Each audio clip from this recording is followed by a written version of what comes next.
జనవరి 25 తేదీ ఉదయాన్నే ఆయన తన పాత ఓటర్ ఐడీ కార్డును భద్రంగా తుడుస్తూ కిటికీలోంచి బయటకు చూస్తున్నారు. ఆ కార్డు ఆయనకు కేవలం ఒక కాగితం ముక్క కాదు, అది ఈ దేశంలో ఆయనకు ఉన్న గొప్ప అధికారం. అప్పుడే చైతన్య గదిలోకి ఉత్సాహంగా పరుగెత్తుకుంటూ వచ్చింది. ఆమె చేతిలో కొత్తగా వచ్చిన ఓటర్ కార్డు మెరిసిపోతోంది. తాతా, చూడండి, నాకు కూడా ఓటు హక్కు వచ్చింది. రేపు మనం జాతీయ ఓటర్ల దినోత్సవం జరుపుకుంటున్నాం కదా, అప్పుడు నేను కూడా ప్రతిజ్ఞ చేస్తాను అని గర్వంగా చెప్పింది. విశ్వం తాత చైతన్యను దగ్గరకు పిలిచి పక్కన కూర్చోబెట్టుకున్నారు. చూడు చైతన్య, 1950 జనవరి 25న మన భారత ఎన్నికల సంఘం ఏర్పడింది. అందుకే ఆ రోజు జ్ఞాపకార్థం మనం ప్రతి ఏటా జాతీయ ఓటర్ల దినోత్సవాన్ని జరుపుకుంటాం.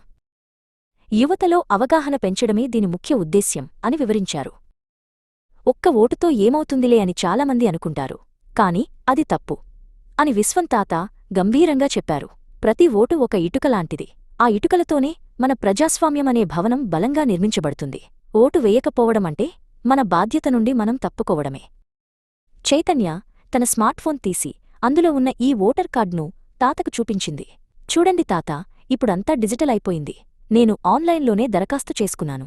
సాంకేతికత మారినా మన దేశం పట్ల ఉన్న బాధ్యత మాత్రం మారదు కదా అని అంది. ఇద్దరూ కలిసి ఊరివీధుల్లో నడుస్తూ వెళుతున్నారు. అక్కడ జాతీయ ఓటర్ల దినోత్సవం సందర్భంగా రంగురంగుల ముగ్గులు వేసి జెండాలు కట్టారు.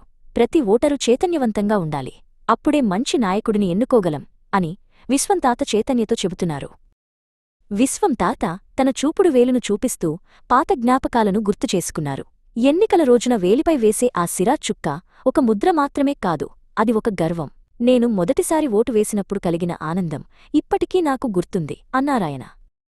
మరి ఈసారి ఓటర్ల దినోత్సవం థీమేంటో తెలుసా తాత? ఓటు వేయడం కంటే ఏదీ మిన్నకాదు, నేను ఖచ్చితంగా ఓటు వేస్తాను అని ప్రభుత్వం ప్రకటించింది అని చైతన్య ప్రతిజ్ఞ చేస్తున్నట్లుగా తన కుడి చేయిని ముందుకు చాచింది. వారు గ్రామంలోని పాఠశాల వద్దకు చేరుకున్నారు. అక్కడ జాతీయ ఓటర్ల దినోత్సవ వేడుకలు మొదలయ్యాయి. ఊరివారంతా కలిసి ప్రజాస్వామ్యం వర్ధిల్లాలి అని నినదిస్తున్నారు. విశ్వం తాత, చైతన్య కూడా ఆ ఉత్సాహంలో పాలుపంచుకున్నారు. చైతన్యకు ఇప్పుడు అర్థమైంది, తన ఓటు కేవలం ఒక హక్కు మాత్రమే కాదు, అది దేశ భవిష్యత్తును మార్చే శక్తి అని. ఆమె కళ్లలో కొత్త మెరుపు కనిపిస్తోంది.